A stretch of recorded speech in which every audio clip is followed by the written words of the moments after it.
Hello, everyone, and welcome to this virtual town hall.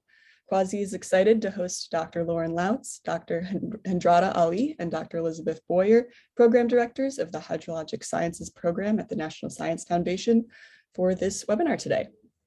They will be presenting an introduction to the NSF's Hydrologic Sciences program, and there'll be time for questions and discussion at the end. Before I hand things off to our speakers for today, I want to give a brief overview of Quasi and some upcoming events while folks are still getting settled.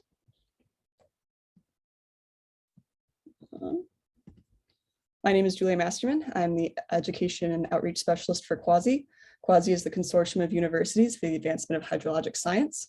We're a nonprofit organization funded in part through a cooperative, or funded in part by National Science Foundation. Our mission is to advance water science by strengthening interdisciplinary collaboration, providing critical infrastructure through our data services, and promoting education in water science at all levels.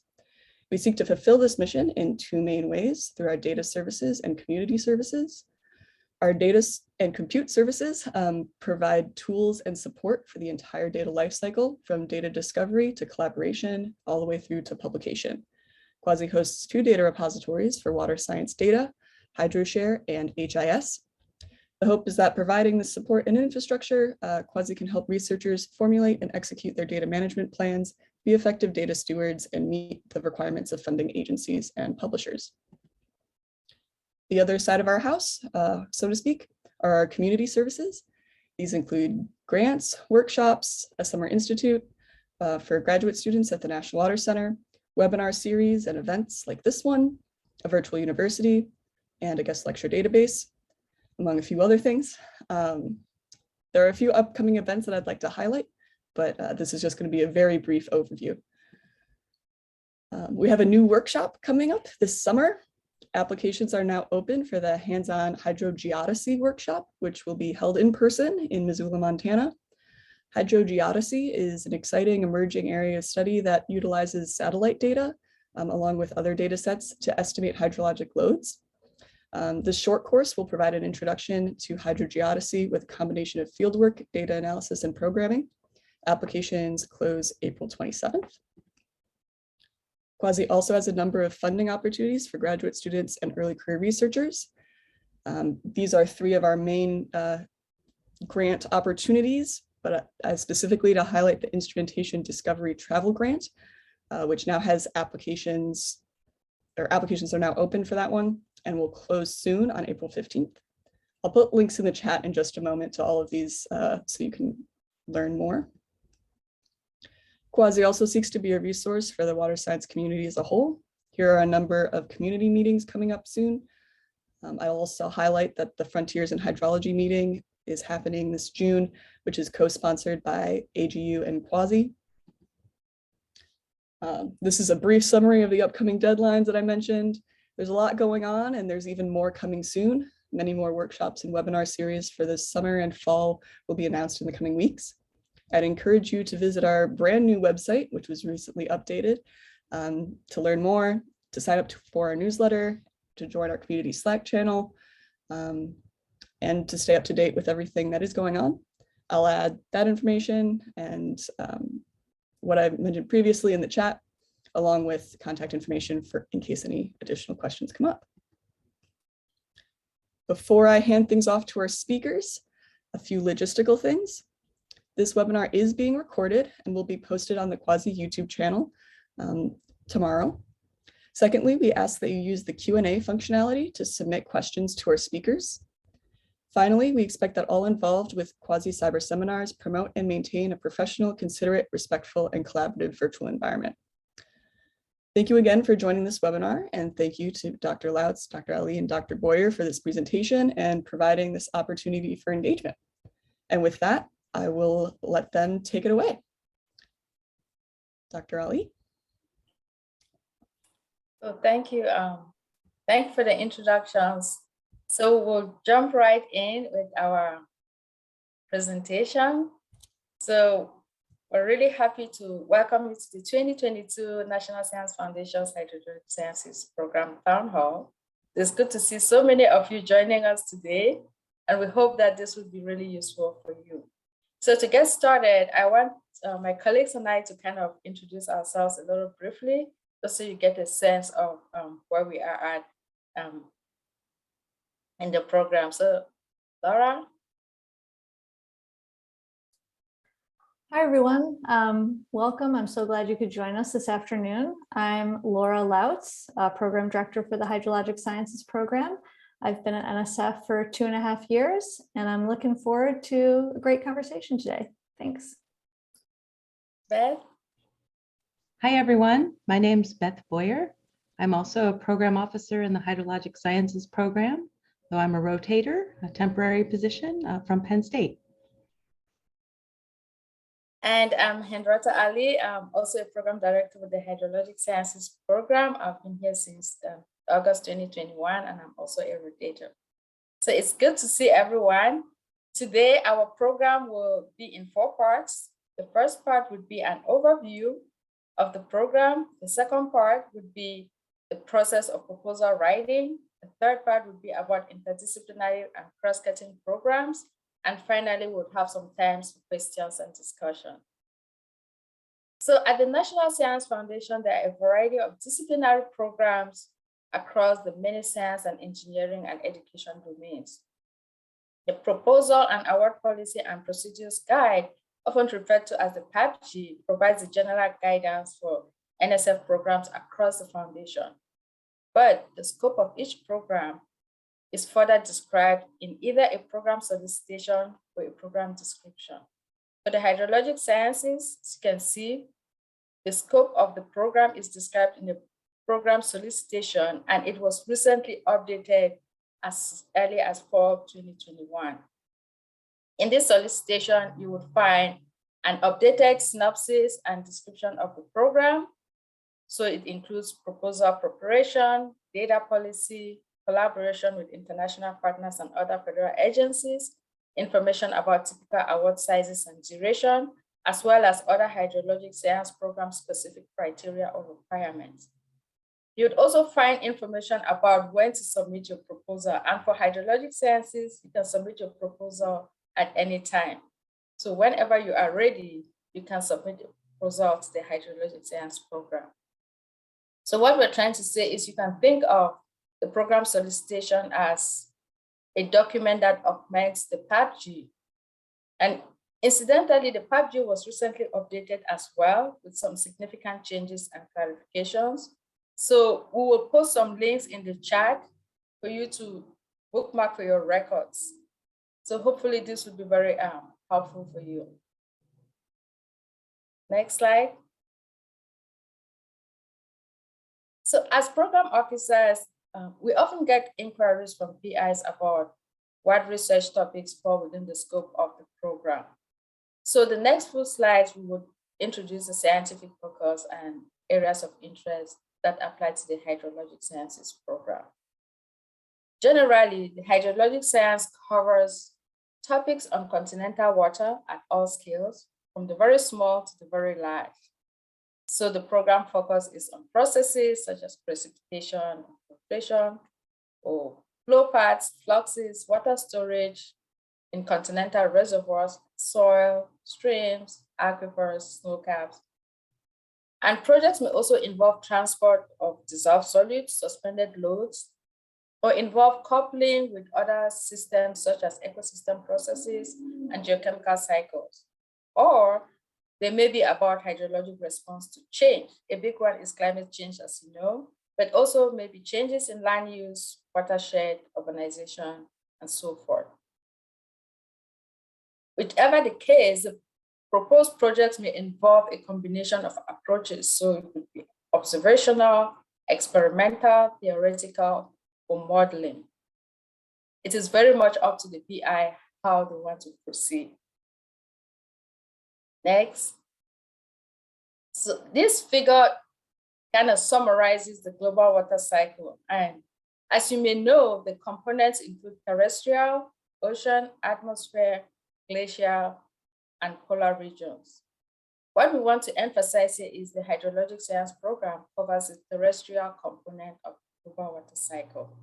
Other programs at NSF address the polar, atmospheric, or ocean components of the global water cycle. So interdisciplinary projects often bridge these domains when PIs choose to engage in them. And this will be discussed later in the presentation. So these are some examples of research areas that we see in the hydrologic sciences. So topics may include changes to hydrologic processes, to water accessibility, water availability, water quality in response to global change and other human impacts, advances in capabilities in modeling hydrologic systems, advances in understanding watershed processes through field observations, experiments or data analysis, or apply new technologies to inform understanding of hydrologic processes across scales. So you could think of geophysical methods, remote sensing. And again, we will share a list of active awards in the chat for your reference, so you can get a sense of the scope of the topics that typically are addressed in the hydrologic science program. Next. Community reports can provide more information, just to give you an idea of the scope of programs at the National Science Foundation in the Directorate for Geosciences, the Division of Earth Sciences, and the Hydrologic Science Program. We have 3 reports here. The first one, the Next Generation Earth System Science, that was released in 2021, provides an integration across the entire Directorate for Geosciences. The second report, the Earth and Time report from 2020, covers all disciplinary and integrated activities across the Division of Earth Sciences. And the third, Challenges and Opportunities in Hydrologic Sciences, that was released way back in 2012, emphasizes the scope of the Hydrologic Sciences disciplinary program.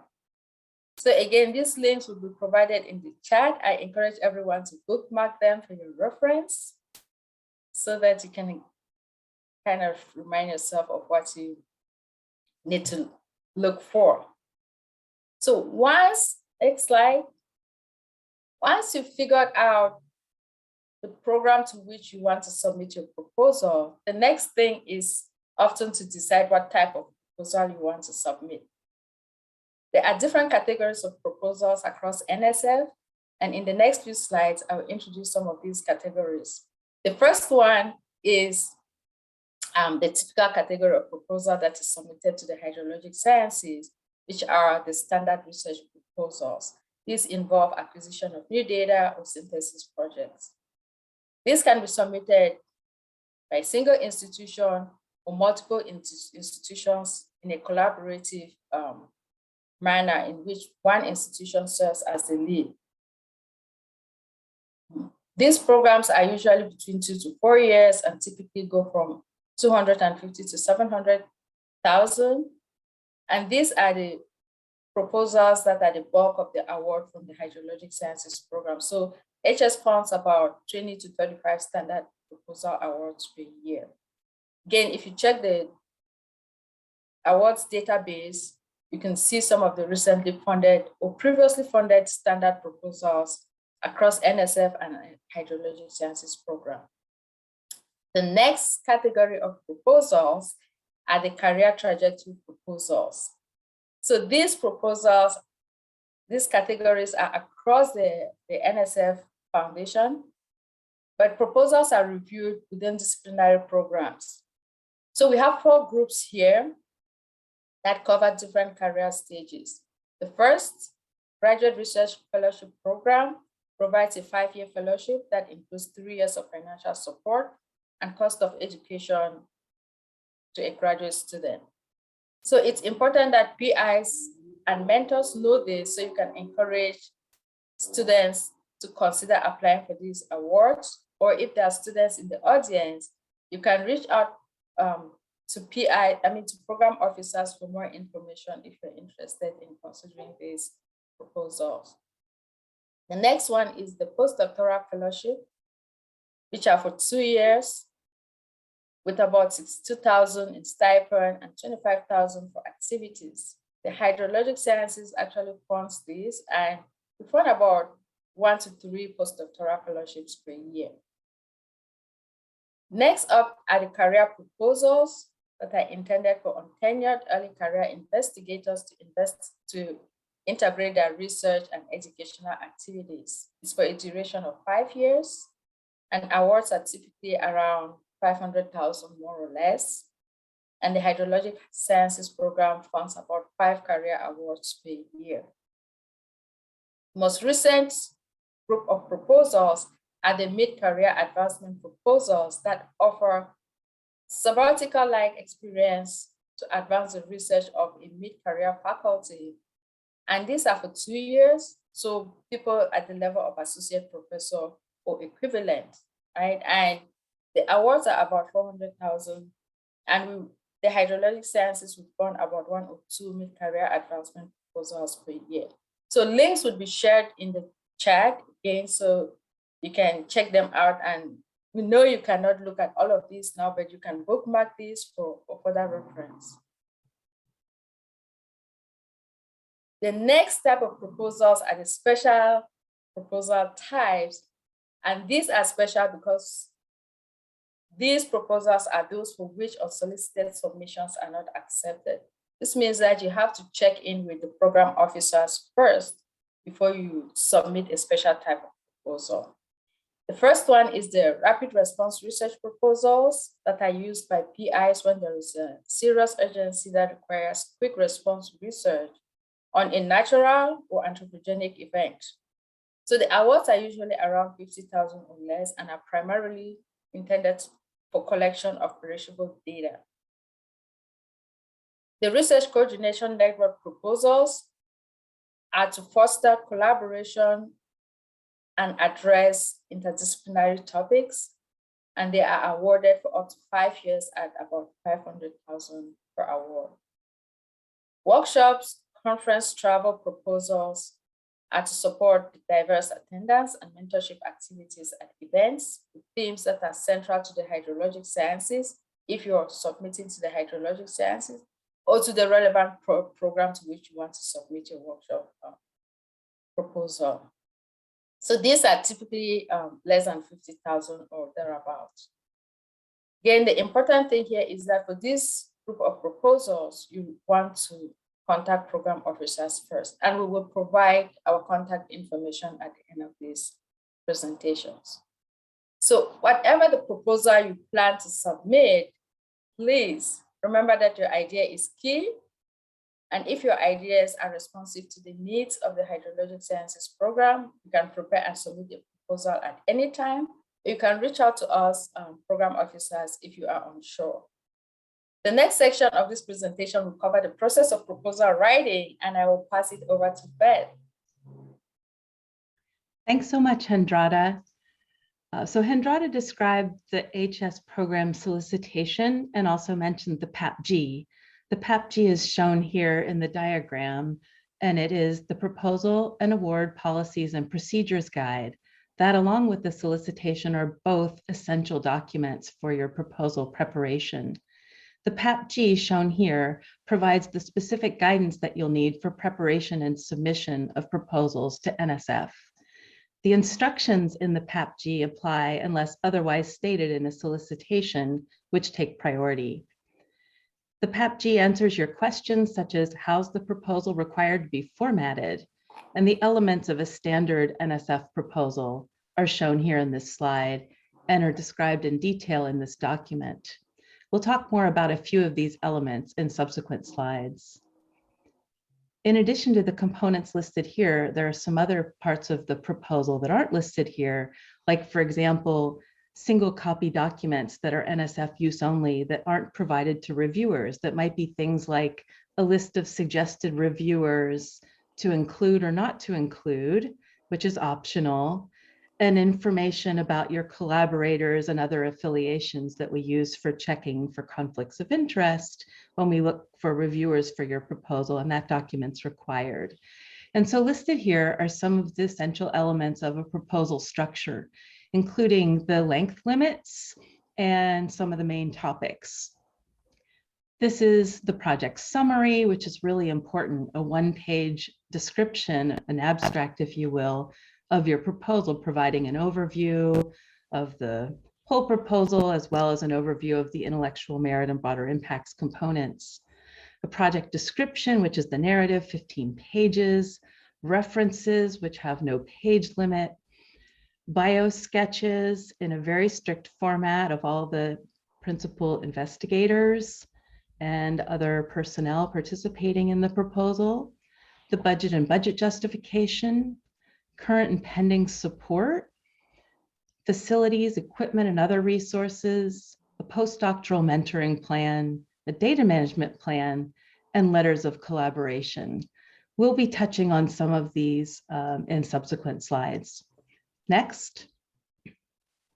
The PAPG document that I just introduced also describes in detail the process and criteria by which all proposals will be reviewed and outlines why a proposal might be returned without review.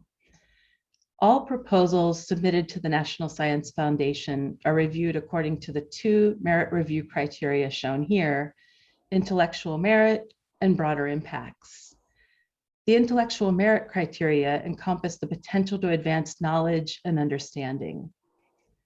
The broader impacts criteria encompass the potential to benefit society and contribute to the achievement of specific desired societal outcomes. It's important to know that both criteria are to be given full consideration during the review and decision-making process, and each criterion is necessary, but neither by itself is sufficient. Next. When evaluating NSF proposals, the reviewers will be asked to consider the 5 questions shown here. These are also articulated in the PAPG. In the first question, we see attention drawn to the intellectual merit and to the broader impacts of the proposed work. Will the work advance knowledge and benefit society? The remaining questions address the novelty and transformative potential of the work, the clarity and reasonableness of the work plan, the qualifications of the project team, and the required resources. They apply to the evaluation of both the intellectual merit and the broader impacts of the proposed work. Next slide. Shown here is a 3-legged stool as an analogy to components of a strong proposal. A competitive proposal articulates a strong underlying theoretical framework and poses answerable research questions or testable hypotheses. A competitive proposal generates new knowledge that can advance the field through acquisition or synthesis of data. And a competitive proposal clearly shows how the data and analyses will be used to evaluate the hypotheses and contribute to filling the knowledge gap. Again, the reviewers are asked to evaluate what the proposals do, why they want to do it, how they plan to do it, how they will know if they succeed, and what benefits could accrue to the field and to broader society if the project is successful. Next slide. The intellectual merit that we see in NSF-supported hydrological sciences research is substantial, and it manifests as increasing rigor, new data and methods, new ways to understand questions of importance. But we often get questions about the broader impacts, and we wanted to spend more time here talking about some of the ways to think about developing them. So research can create broader impacts that benefit society in a number of ways. Some that are listed here in terms of broad categories are promoting teaching, training, and learning, broadening participation of underrepresented groups, which is a major emphasis foundation-wide, building or enhancing partnerships, which is another major emphasis foundation-wide, enhancing infrastructure for research and education, broadly disseminating information to enhance understanding, scientific understanding, and to engage people in science, and other societal impacts. Please note that it's better to do 1 or 2 categories or things well than to try covering all areas of broader impacts. And also that not every institution or proposal or PI is suited for the same broader impacts. So there's no single recipe for success here. There's a lot of different paths one could take on the broader impacts that could all be successful. Broader impacts should be integrated and meaningful with the research and not just tacked on. Next slide. Okay, so the PAPG guide also has answers to all your questions about what is allowed in the budget. We at NSF know that science costs money, and we wanted to give some ideas here on the budgetary guidelines and cost sharing the information that can be helpful. And so earlier you saw in one of the slides the typical grant sizes that are the norm for the program. And you can also figure out information along those lines by searching the awards database that we put a link to in the chat to see what the size of the typical awards are. That can give you some ideas of the scale of what we can cover and the scope.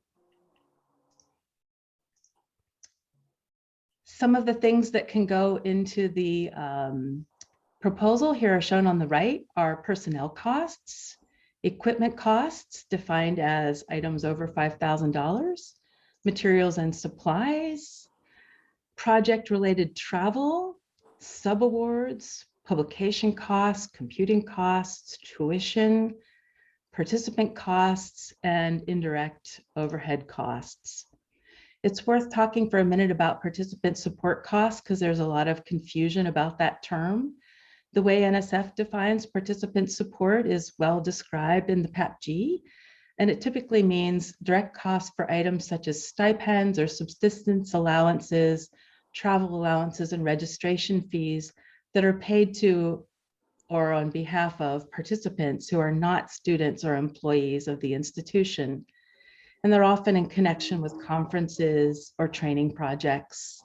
Like, for example, a stipend paid through a K-12 teacher who participates in evaluating curriculum developed as part of a grant, or a key stakeholder who participates as part of a conference. Okay, budget requests should be realistic and reasonable, well justified by the project description and the budget justification, and reflect the realistic cost of doing the proposed work. This is something that we ask our reviewers also to comment on, the reasonableness of the budget. Next slide. A postdoctoral mentoring plan is also required if you have postdocs included in the proposal. They must include this plan as an extra document uploaded with the proposal. And for a collaborative proposal, it's the lead organization who submits this, only one across all the collaborative proposals. Some ideas for the content of a postdoctoral mentoring plan might include providing career counseling training and grant writing and training to the postdocs, training in professional ethics. It could include plans for collaboration of the postdoc on publications, potentially identifying some, or at least acknowledging that they would take the lead on work developing from the proposal, training for presentations, offering professional development to improve teaching and mentoring skills, and could provide coaching on how to effectively collaborate with researchers from diverse backgrounds. So just a recipe here for some ideas of some types of things you might include in a postdoctoral mentoring plan. Next slide. The data management plan is also very important. It can be up to 2 pages in length.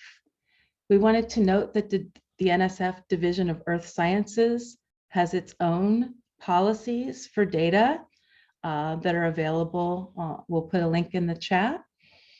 And that is that we require that observational data, code, model output become publicly available within 2 years of collection. We also would like data to be available publicly with established data centers, such as Kwazi's HydroShare, EarthChem, DataOne, GitHub, and ArcGIS Hub are some of the common places where people share data publicly. Some common weaknesses that we see in the data management plan that would not be considered to be compliant with NSF or the division's policies would be statements like, data will be available upon request from the PI. Data will be made available at the time of publication, or data will be published or stored on a private storage device, such as Dropbox or Google Drive. Of course, it's okay to keep your data there in the interim, but when it's served publicly and to be publicly available, we'd like it to be located in a repository that subscribes to the FAIR principles of data that are findable, accessible, interoperable, and reusable. Next. Letters of collaboration. This is another element that's optional to include with your proposals. We wanted to note that these letters are not letters of support or letters of recommendation. The letters of collaboration, if needed, should include only the following statement, which is taken directly from the PAPG, that says something to the effect of, if the proposal submitted by Dr. So-and-so entitled X is selected for funding, it's my intent to collaborate or commit resources as detailed in the project description or other sections of the proposal. And so the exact prose that they want you to use is identified in the PAPG.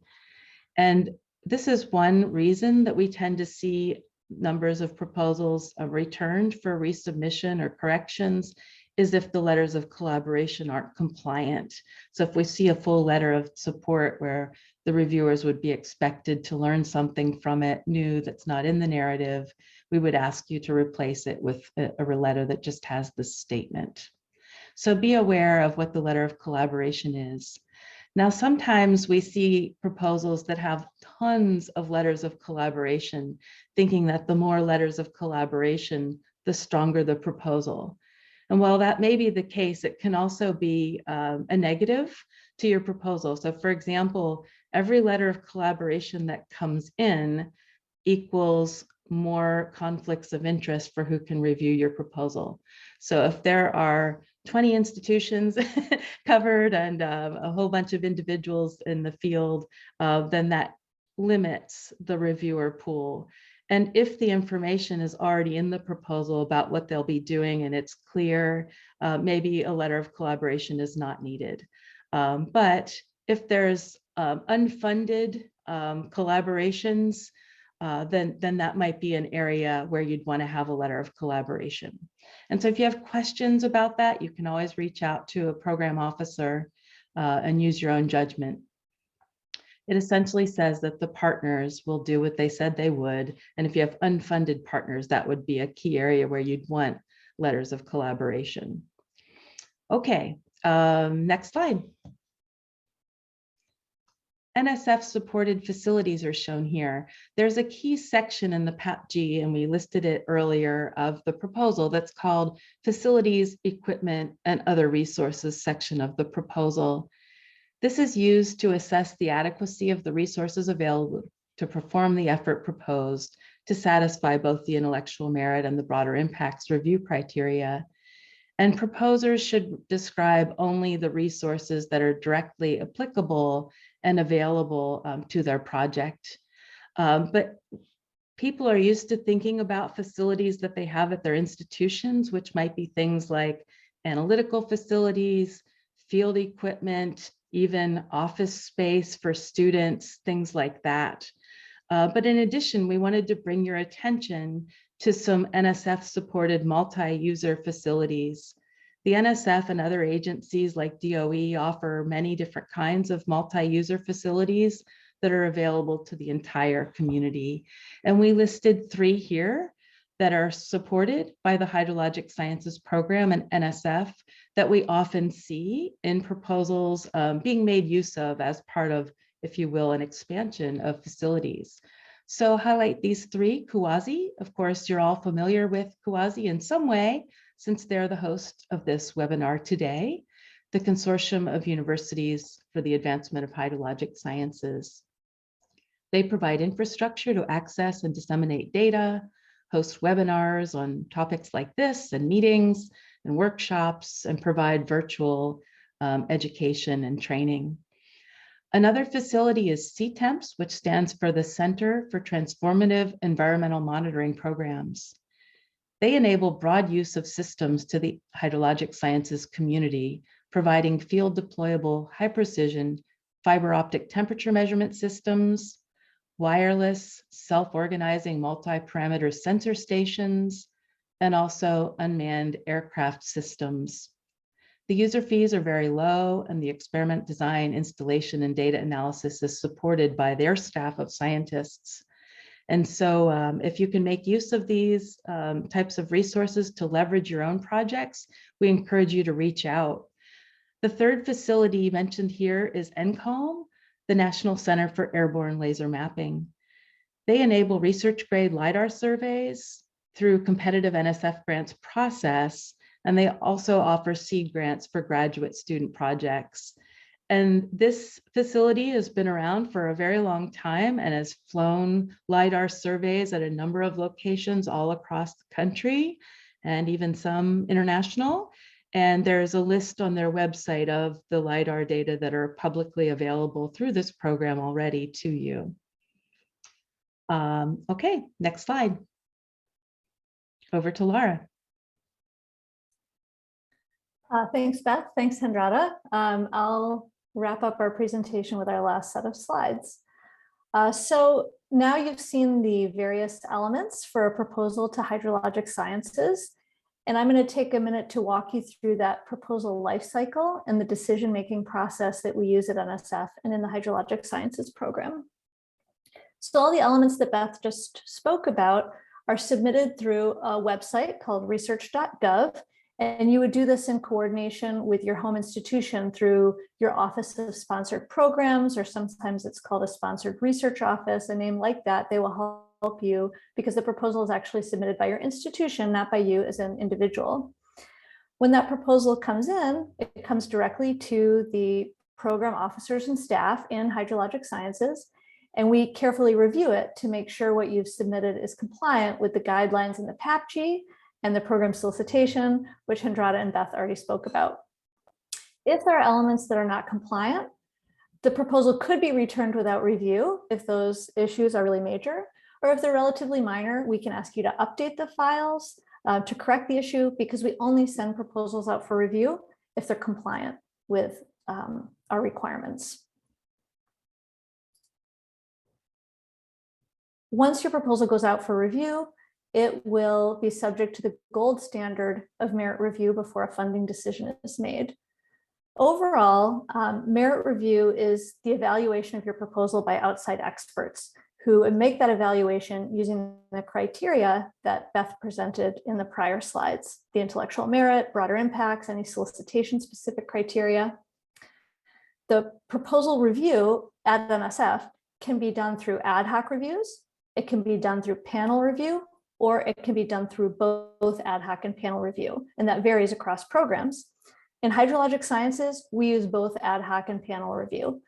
So what this means is, first, about 4 or 5 ad hoc reviews are solicited from outside experts that have domain expertise specific to the topic of your proposal. The ad hoc reviewers review only the one proposal, and they provide written comments on the merit of the proposed work and provide an overall rating of anywhere from excellent to poor. Following the return of the ad hoc reviews, we convene a panel of experts, and they evaluate all the pending proposals currently being reviewed in the program. Panels typically in hydrologic sciences typically consist of anywhere from 8 to 15 experts. They're reviewing anywhere from 20 to 45 or more proposals at one time. They review the proposals, they review the content of the ad hoc reviews, and then the panelists rate and rank the proposals relative to one another. In the end, the panelists assign a rating of highly competitive, competitive, or not competitive, and then they prepare a written summary of their discussion that's ultimately returned to the investigator to help them understand the nature of the evaluation. Through these 2 steps, the ad hoc and panel review, a minimum of 3 independent reviews are used to inform our program evaluation, and they're also provided to the PI to provide them feedback on the proposal and its evaluation. So the content of the ad hoc reviews and the panel review, as well as the scores and the ratings and the rankings, are all considered by the program when making a recommendation to either award or decline the proposal. It's important to note that although the ad hoc and panel reviews provide critical information, of course, to inform the program decision, the panel and the reviewers are only providing a recommendation. It's the program officers or program directors that are responsible for making a well-reasoned, rational final recommendation, well justified on the proposal. The program, of course, is also making a recommendation, and that recommendation is subject to further review by the director of the Earth Sciences Division at NSF, and in the case where an award's made, by the Division of Grants and Agreements. So if those officers concur with our recommendation, which they often do, if they concur, then the award or decline decision is actually executed and the institution is notified of the outcome. This process, securing ad hoc reviews, convening panels, completing our own program review, all of that together can take anywhere from 6 to 9 months. Our aspirational goal is to make decisions on 75% of the proposals, so most of the proposals that we receive within 6 months of submission, but there are factors that can cause the review to take more time. We don't have a deadline. So Hendratta mentioned you can submit a proposal anytime, and we receive proposals on a rolling basis as a result, but we still rely on panel reviews that typically take place twice a year, typically in the fall and in the spring, depending on how many proposals we've received and other factors. So this means some proposals have to wait for the next panel, which can make the timeline a bit longer. Also, it has become fairly routine, at least in my time at NSF, for the federal budget to not be finalized until after the new year. In fact, we're still waiting for our final budget for this fiscal year. And so until our budget is final, we may hold proposals because we don't know exactly how many funds, what funds are available to make awards. And so all of these factors can mean the time from submission to decision can vary from proposal to proposal. So it is the case that in a typical year, we receive more meritorious competitive proposals than we can support with our existing programmatic funds. And in this context, while the program level decision-making and recommendations are very much informed by the merit review process, at the program level, we also strive for something we call portfolio balance. And you may hear this term used at NSF. And by portfolio balance, what we mean is we're trying to recommend a portfolio of awards that achieve a number of different outcomes. We want to make sure we address an appropriate distribution of topical areas that fall within the scope of our program, which is fairly broad, the entire terrestrial hydrologic cycle. We want to include areas of study that have the greatest potential to be transformative and address topics in the national interest. We want to fund projects that support a diverse portfolio of PIs in terms of their demographics, the institution types where they work, geography and career stage. And we want to take advantage of unique opportunities to support international or industry partnerships and to support PIs and institutions that have strong records of mentorship and impact from prior support, if they've had it.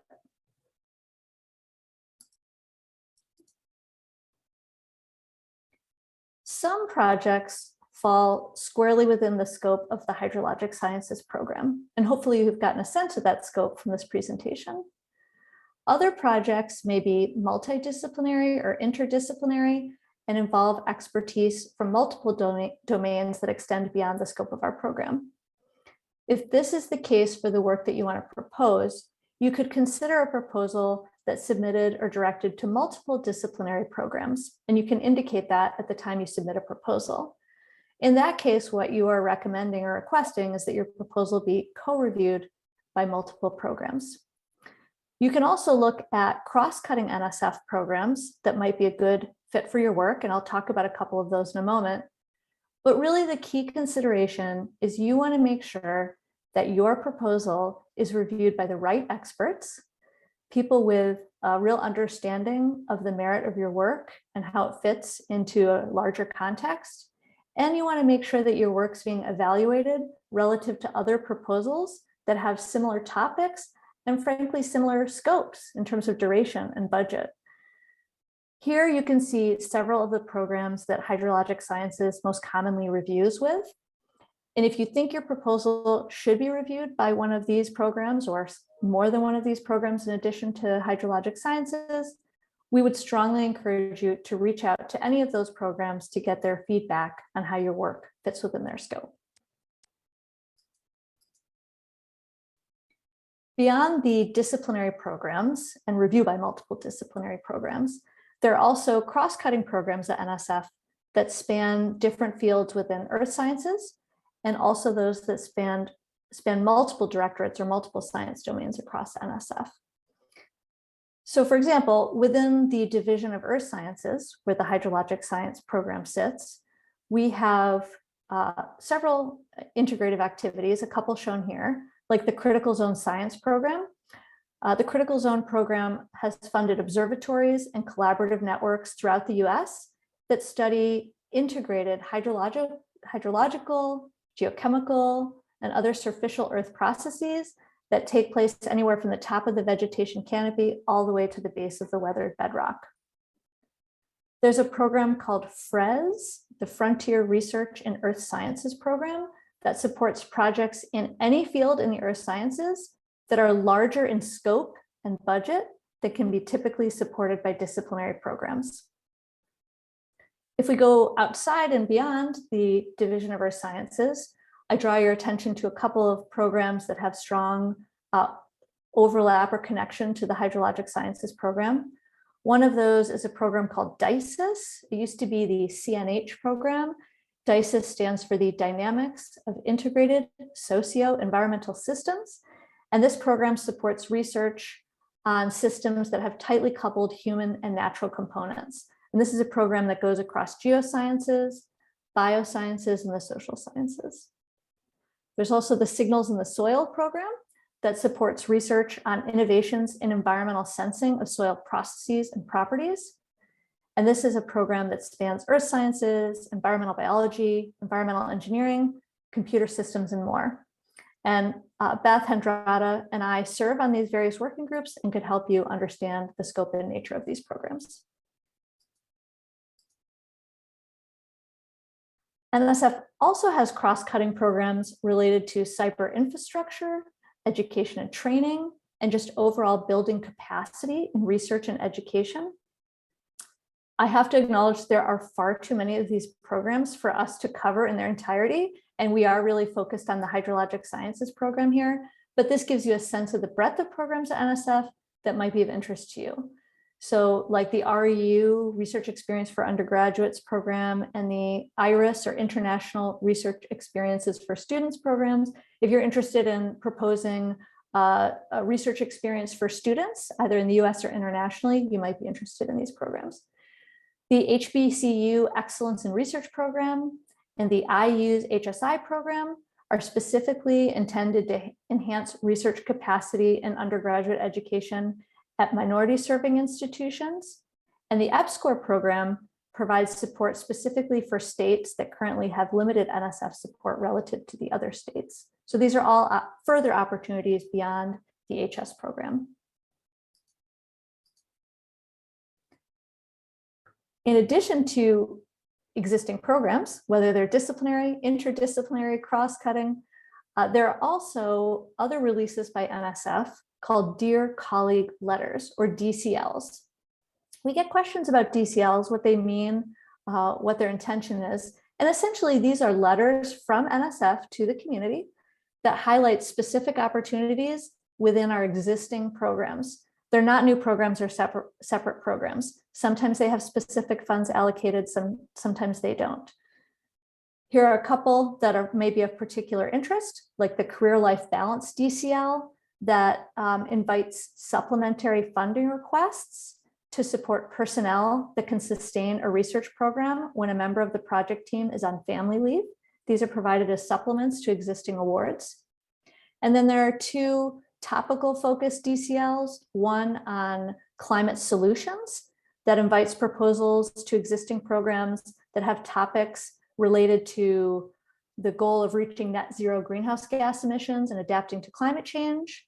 In the case of the Climate Solutions DCL, For the opportunities for research and education in the critical zone DCL, this is for supplemental funding to expand the breadth of researchers that are engaged in critical zone science. There are many ways to get involved with NSF, and all of these opportunities will provide mechanisms to learn about funding opportunities, to get more firsthand knowledge about the peer review process, and to develop strategies to write strong NSF proposals. And so we encourage you to subscribe to NSF listservs. This is a great way to get regular communication on new opportunities. So if you want to get emailed about the latest DCL, if you're on the listserv, you'll get that sent directly to your inbox. You can volunteer to serve as an ad hoc reviewer for hydrologic sciences. So we went through the ad hoc reviewer and review process. We're always looking for reviewers. If you're interested in reviewing proposals for the hydrologic sciences program, we have an online survey that will be dropped into the chat. Please fill it out. It's simple. It takes just a few minutes. You provide your contact information and your areas of expertise, and then we can consider you when we have proposals that might be relevant for your area of scholarship. You can also volunteer to serve on an NSF panel through that form. You can also visit NSF, certainly virtually, maybe soon in person, and meet with program officers one-on-one to discuss your ideas and to have your questions answered. After this presentation, we hope you have additional questions. I can see some questions starting to pop into the Q&A, and I encourage you to post them there as we come to the end of the presentation. If you find even after our Q&A session you have questions, you can reach out to NSF program directors and ask questions like whether your proposal idea is a good fit for the scope of the program. Maybe you want clarification on some of the requirements and limitations that we spoke about during this presentation. You might wonder whether your work might be a fit to a different program if it's not a fit to hydrologic sciences. And again, you may want to be considered as a reviewer. Our email addresses are here, and we welcome your questions during this town hall and also afterwards. So with that, I'd like to conclude the formal part of our presentation. Thank you all for joining us, and invite you to ask questions to Hendratta, Beth, or to me using the Q&A feature. We have agreed that we can stay on the webinar until as late as 4 p.m. to answer as many questions as we can. So if you have the time to stay and you have questions, we encourage you to do so. And I will stop screen sharing so that we can get to that Q&A section.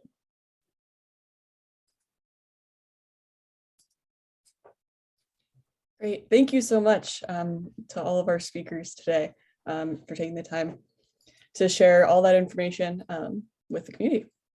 We have a bunch of questions coming in. Thank you to the over 100 of you who have been here for this webinar. The first one, which I see Beth is already typing an answer to, what is the equivalent to a tenured or associate professor faculty member of the mid-career program? What are ways for tenure track equivalent mid-career applicants to document eligibility? That's a good question. I can take a stab at that one.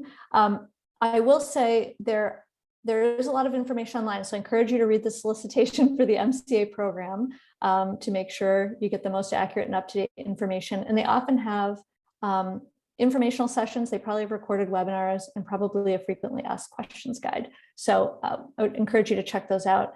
Essentially, your eligibility is verified through a letter from your institution. So from your department chair or equivalent administrator, who essentially affirms that you are at an associate professor or equivalent level, and that the details on how that's defined would be in the solicitation, but the way that's like validated is through the institutional support letter. That's great. Does HS have a preference for funding directed towards graduate students versus postdocs, or does it just depend on the scope or level of the research activities?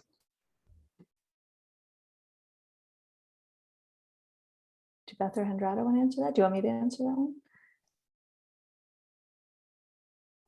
So I you was typing a response in the chat. Yeah, can you repeat that one, Julia? Yep. Does Hydrologic Sciences have a preference for funding directed towards graduate students versus postdocs, or does it just depend on the scope or level of research activities? Okay, so within a standard proposal, in terms of including training for students or postdocs, we don't have a preference. No, training students or postdocs could both be ways to a meritorious, successful proposal. There's also the proposal competitions for graduate students and postdocs that we mentioned within this presentation, where the graduate students and postdocs apply themselves to those specific solicitations. And of course, those are targeted for either one, and the more the merrier in terms of submissions. Thank you. Hendratta, I see you starting to type an answer to this one, so maybe you want to take this one. What career stage is best to begin serving as an NSF reviewer? Oh, yeah. So I was going to type an answer and say that if you have expertise in a field or in an area and you're interested in serving as a reviewer, reach out to a program officer or fill out a survey if you are interested in hydrologic sciences. And once a proposal comes in that addresses your areas of expertise, chances are the program officers would reach out to you if you are not conflicted with that particular proposal. So we don't have a cutoff career stage. It's more about expertise, what you can bring to the table. So it's important to be clear that not only professors or academics qualify as reviewers, right? So it's more than just academics. So please, if you are interested in reviewing, you can fill out the form and we will reach out to you as soon as we have a proposal that matches your expertise. That's great. For the postdoctoral fellowship, are there options to have a host institution be in Canada if collaborations and fieldwork are conducted in the US? I was going to say, for the specifics on the postdoctoral fellowship program, since that has its own solicitation and it is a standalone program in the Division of Earth Sciences, I just encourage folks to read the solicitation just to make sure that I'm, of course, giving like full and up-to-date and accurate information. But I do know that in the past, the postdoctoral fellowship program has supported postdocs that have done their fellowship at a Canadian institution. I can think of one example. There is the requirement for postdoctoral fellows to be US citizens or permanent residents. And so there's that requirement, which may be related, but the postdoc fellowship itself, I believe, could be at a Canadian institution, just because anecdotally we have that example.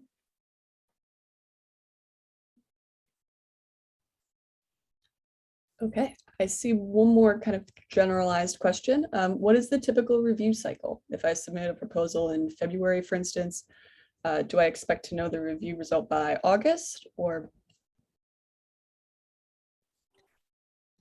It's a tricky one to answer for some of the reasons I mentioned in the presentation. Some of it depends on just the timing of when you submit a proposal and when we convene our panels.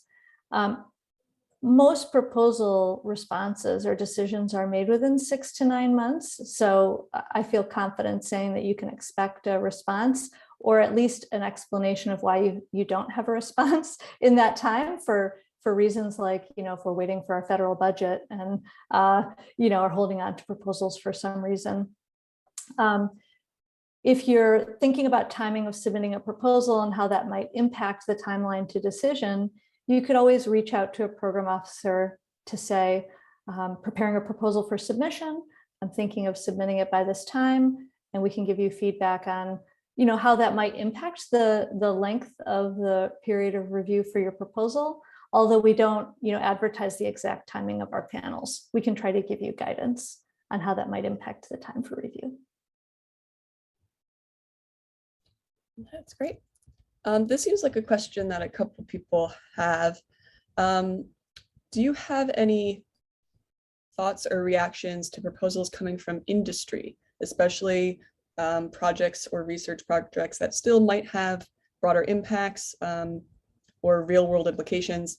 Do they necessarily need to be a collaborative proposal effort with an educational entity, or do you need to be associated with a college or university to apply for funding?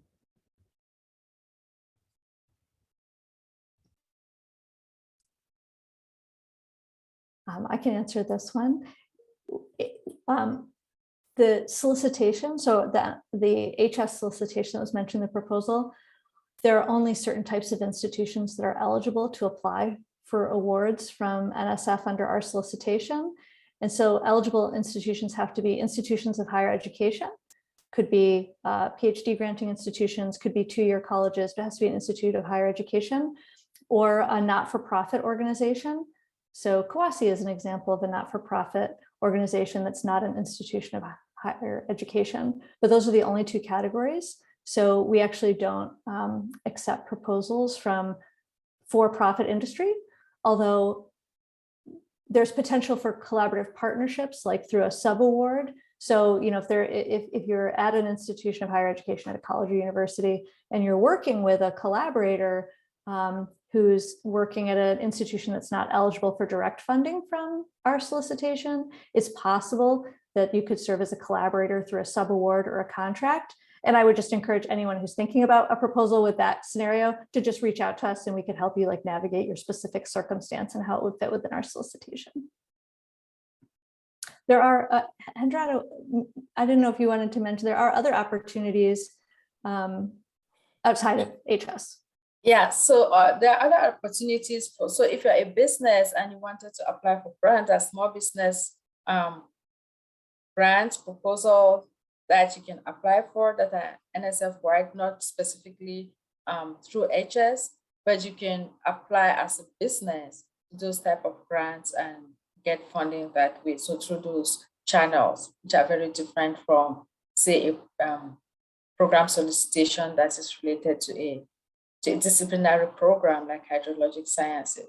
So that's why we share these different types of proposals, different categories, because some are disciplinary, some are non-disciplinary, that are cross interdisciplinary or cross-disciplinary and so forth. So you want to make sure, and you can always reach out to us, especially if you think, oh, this is related to hydrology, but and we'll be able to give you some guidance on what programs to look for or to look at in case of this type of proposals. Great. We have a couple questions that are circling back to earlier questions. Could you give a little bit more information about how international collaboration should be handled in a proposal, especially if they're central to the tasks being proposed? Is that a special kind of letter of collaboration, or are there other procedures that should be followed? I think that international letters of collaboration are allowed as a letter, right, Laura? Is that correct? Yes, so there's certain types of circumstances where a letter that deviates from the standard prose are allowed. And one of those is international collaborations, where the international partners who are included in the proposal can describe their role, right? And so that's allowable, and it's described in the PAPG. Other areas might be like for the career proposals, where a letter from the department chair is required, and that can be a full letter that documents how, and the mid-career advancement program that documents how the PI will benefit from the opportunity. And there's, again, in those solicitations, a description of what those letters should look like. Beth is exactly right. I was going to add one thing, if I may, because that's a really important point about the letters, which can like document the nature of the collaboration. Just kind of following on the who's eligible to submit proposals. You know, we are funded by taxpayer dollars. We are a federal government agency, and so we don't make awards to international organizations, not non-US organizations. directly. But we can, if you're collaborating with an international partner, you can potentially have a sub-award or a contract with that partner. The key is that's part of the merit review process. Like, we didn't have time to get into some of those details, but we would ask reviewers like how well justified that international collaboration is. And the questions are things like, does that international partner provide a unique resource, like whether it's a specific expertise or like access to a specific site or something that can't be provided by a US partner? It's basically saying like this outcome can only be achieved by international partnerships. And then if that's well justified, we could allocate funding towards that. So it's not that we can't give money to international organizations, it's that it's done through like a sub-award or a contract, and it's subject to some additional review. Right, and there's another question in the chat from Jessica about letters of collaboration, where she recently submitted a proposal that had letters of collaboration from some government agencies. Both institutions informed her that due to an institutional policy, they couldn't sign the letters that directly mirrored the NSF wording. And so there are cases where the letters of collaboration deviate ever so slightly from that wording, which is typically for this reason. Like an agency says, I will not write that prose, but we'll do basically what you said, or something like that. And as long as it's close and it doesn't go into any detail that the reviewers would be expected to glean additional narrative type information from, it's okay with our program. It might take a few iterations as we go through the compliance checking with our mission support staff who check those things, to interact with the program officers and the PIs to get things right. But if any letter updates are needed, it's a fairly easy thing. And we would help you to fix the letters rather than return the proposal without review. And that's another nice benefit of our program having no deadline. We can spend a few days updating materials as needed. So that wouldn't raise any red flags. We'd be able to handle it just normally.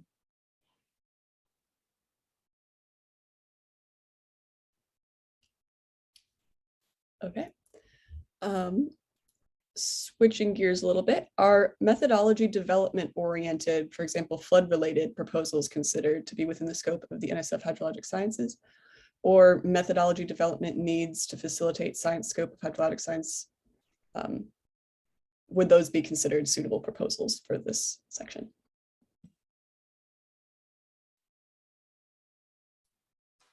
It's a hard question. I'm giving Beth or Hendratta a chance.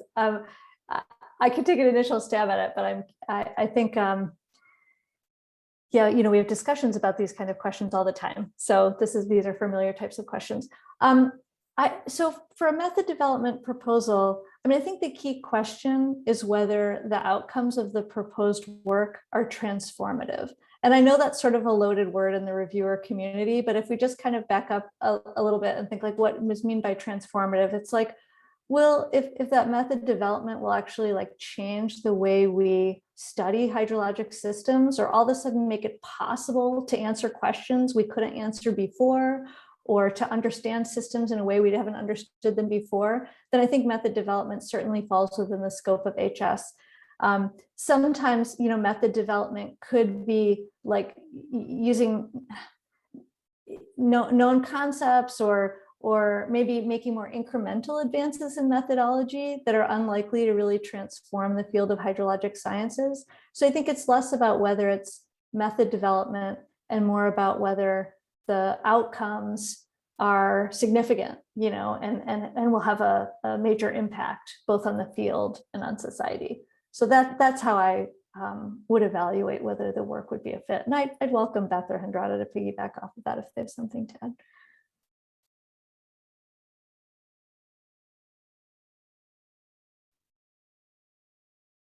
Do I have to say something? I'm trying to answer a question about percentage of proposals. So there's a question that says, what success rate in HS, what percentage of submitted proposals are funded in a given year? I was going to say that the percentage really depends on the budget allocation that we have and how much money we have to spend for that year on proposals, which depends on what Congress does. So we cannot give you an exact percentage, but we can give you some numbers related to how many proposals. So we said we fund about 25 to 35 standard proposals a year. And then in addition to those, we fund postdoctoral fellowships, we fund early career proposals, we support mid-career advancement proposals, and some rapids, workshop, and conference proposals. So there's a series of proposals that we fund, but we cannot say this is the percentage because the budget goes up and down depending on what Congress does. Thank you for answering that live. Yeah, Hendratta, I see you've been busy answering questions in the chat. For the sake of the recording, I'm going to bring up another question that you answered in the Q&A. Is it possible to submit a proposal as a lead PI and co-PI during a cycle since there's no specific deadline? Should you wait to hear back before being included on another proposal? In short, can you submit more than one proposal as a PI or co-PI during a cycle? I think the short answer to that was yes. So we do ask that you provide a current and pending support plan, because there's also one of the things that is reviewed is whether you actually have the time, to be able to do the work that you're proposing to do. So as long as there is evidence that you have time to be able to do that work, you can submit as many proposals as you're able to.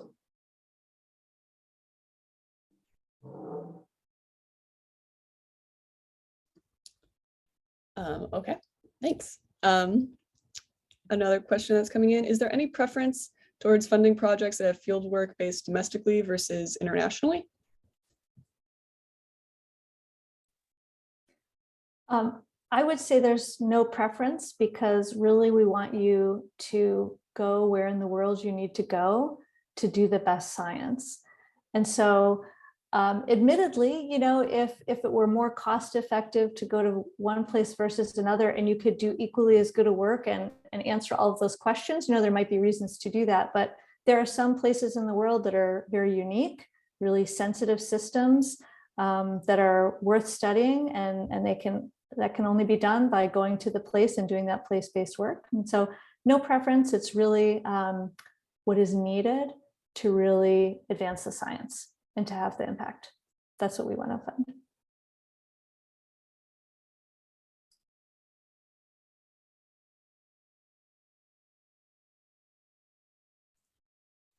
Okay, so the remaining questions are seemingly very specific.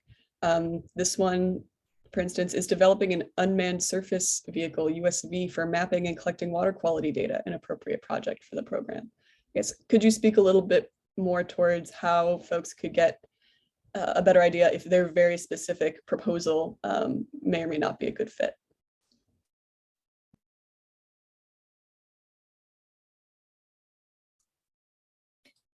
I think that one kind of builds on the methodology related question a bit. So it is specific, but again, I think sometimes, let's say in a technological advancement, someone's proposing a technological advancement. Is the impact really domain specific? So like, is this something that would be transformative for hydrologic sciences and therefore is appropriate for our disciplinary program to consider for funding? Or is this like maybe something in, like we mentioned, the cyber infrastructure programs? Is this a real advance in cyber infrastructure that happens to be applied to hydrologic problems? In that case, we have entire huge programs to support advances in cyber infrastructure. And so that may be actually the appropriate place, because the community that's going to get most excited about that work and really understand its value and how cutting edge it is might actually be within the cyber infrastructure community more than the hydrologic sciences. So I kind of go back to that. What's the community that's really going to see the value in your work? That's the program that you want to go to. But you asked a very good question about how does one know if your proposed work is a fit to the program? And we mentioned contacting program officers, and For those of you out there who may be hesitant to contact a program officer, I know that I was as an early career investigator, for fear that I might send in a one-pager and then feel bound by it or somehow feel like stuck with that description. I can assure you that there are other PIs who are very comfortable approaching program officers and getting their questions answered, and you should feel comfortable doing so too. That being said, of course, we are grateful if you put time and care into those inquiries so we can use our time efficiently. So what we would advise is if you have an idea and you want to get feedback on whether it's a fit to HS or not, we ask that you prepare a one-page summary. You could describe kind of a mini proposal. You know, what is the context for what you want to do? What are the questions or questions you want to ask or answer, hypotheses you want to test? What do you want to do? You know, and what's the impact going to be in one page?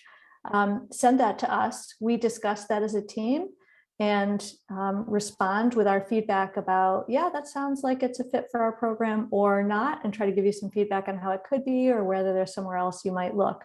So you could craft that one pager, and we don't file those away. Like if you change your one pager in your future proposal, we are not, you know, going to go back and check whether, you know, what you submitted, that those one pagers aren't directly subjected to merit review. You still have a chance to like refine and revise those ideas after we give you our feedback, and then you actually move forward with submitting a full proposal. So you should feel comfortable doing that.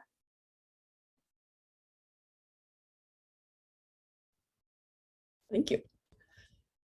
Yeah, I was just going to add that another way to explore programmatic fit is to type in some keywords about what you want to do into the NSF Awards database, and up will come currently funded proposals in that arena, as well as past finalized proposals, and you can look at where they're funded from, right?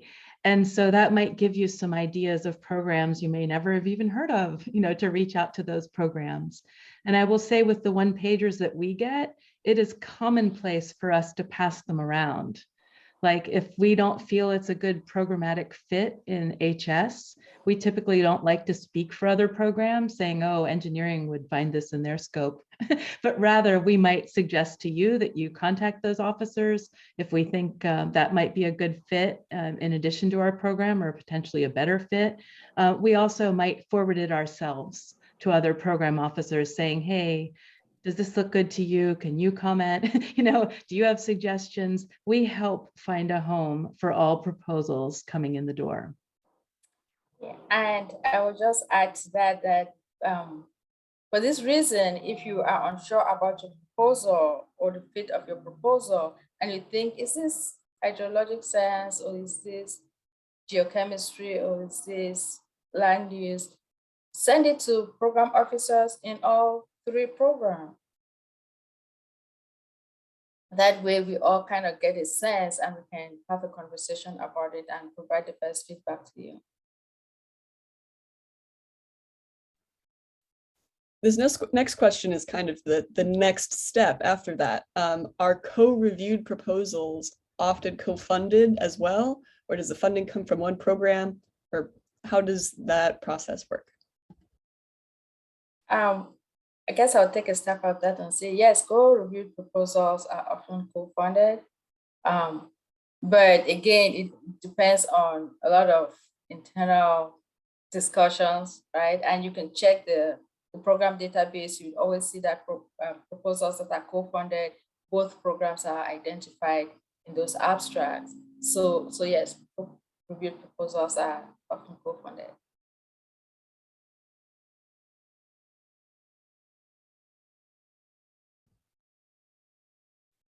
Okay, I think all remaining, oh, we've got one more. I mean, I could just acknowledge there are a couple questions in the chat about proposal success rates.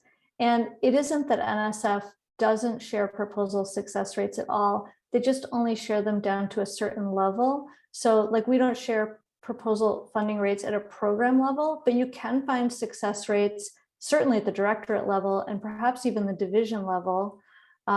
So you can, and so you can get a sense of like how those success rates vary across the foundation and across the different divisions.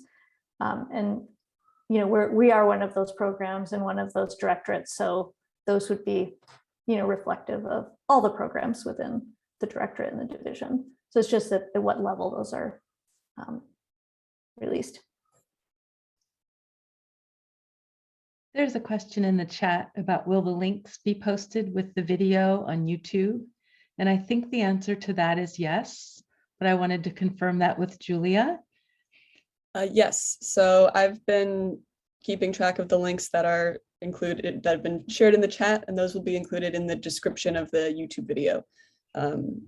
So Thank if you. you're watching this recording and the link was mentioned, go to the description below. I think you may also be able to save the chat. If you see 3 little dots in the lower right-hand side of your screen, you can hit Save Chat.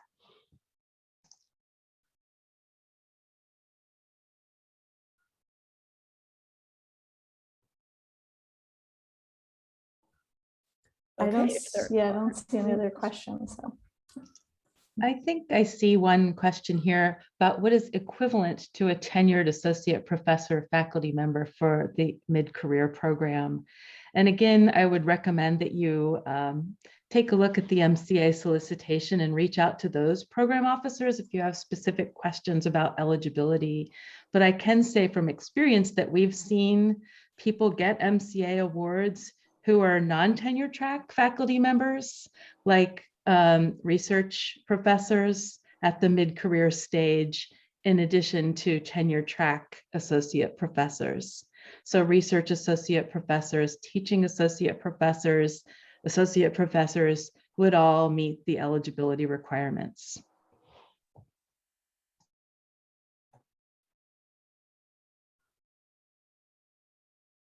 Okay, if there aren't any more questions, might as well start wrapping up here. Thank you all of you for attending and sticking around for the Q&A subsequently. And thank you to our speakers here for taking the time to engage with the community like this and providing these resources. Really appreciate it. Thank you for having us. Thank you. Yeah, thank you, Kwasi, and thanks for everyone who was able to join us today. Is there another question? Oh, thank you. Bye-bye. Bye.